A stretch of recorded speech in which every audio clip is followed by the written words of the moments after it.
Sir, ಇದು factory ಅವ್ರು ಏನು ಮಂಡತನ ಮಾಡಿದ್ರು, ನಮಗೊಂದಿಷ್ಟೆಲ್ಲ ಒಳಕಿತ್ತು.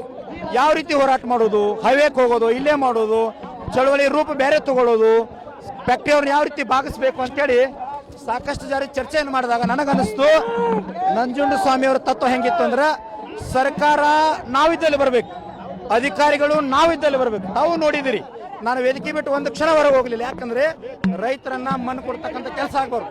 ಆಮೇಲೆ ರೈತ ಸಂಘದ ಹೆಸರು ಕೆಡಿಸುವ ಸಲುವಾಗಿ ನನ್ನನ್ನು ಮೀಟಿಂಗ್ ಒಯ್ಯಬೇಕು, ಚರ್ಚೆ ಮಾಡ್ಲಿಕ್ಕೆ ಒಯ್ಯಬೇಕು, ಚುನಾವಣೆ ಒಯ್ಬೇಕಂತ ಮಾಡಿದ್ರು. ಅದು ಸಾಧ್ಯ ಆಗಲಿಲ್ಲ. ರೈತರ ಮಧ್ಯದಲ್ಲಿ ಚರ್ಚೆ ಆಯಿತು. ರೈತ ಸಂಘ ಪ್ರಾಮಾಣಿಕದ, ಚುನಪ್ಪ ಪೂಜಾರಿ ಗುರುಜಿ ಪ್ರಾಮಾಣಿಕದಾರ, ರೈತರಿಗೆ ಗೆಲುವಾಗ್ಯದ. ನಿಮಗೂ ಕೂಡ ಧನ್ಯವಾದ ಹೇಳ್ತೀನಿ ಮಾಧ್ಯಮದವ್ರಿಗೆ. ಯಾಕಂದ್ರೆ ರಾಜ್ಯ ರಾಷ್ಟ್ರ ಸಚಿವರು ಸಿದ್ದರಾಮಯ್ಯ ಸಾಹೇಬರು ಎಲ್ಲರೂ ಕಣ್ಣು ತೆಗೆದು ಇವತ್ತು ನಮಗೆ ನ್ಯಾಯ ಸಿಗಲಿಕ್ಕೆ ನೀವೆಲ್ಲ ನಮ್ಮ ರಾಜ್ಯದ ಮಾಧ್ಯಮದವರು ಸಹಕಾರ ಮಾಡಿದಿರಿ.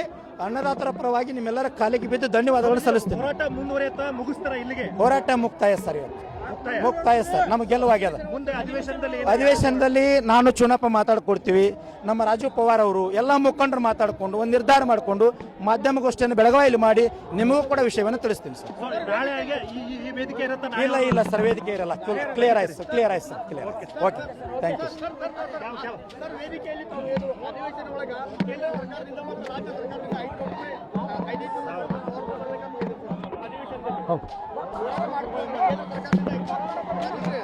ಸರ್, ಈಗ ಫ್ಯಾಕ್ಟ್ರಿ ವತಿಯಿಂದ 4,500 ರೂಪಾಯಿ ಟ್ಯಾಕ್ಸ್ ಹೋಗ್ತದಂತ ಆಧಾರ ಅದ. ಅದನ್ನ ಸರಿಯಾಗಿ ಅಧ್ಯಯನ ಮಾಡ್ತೀವಿ.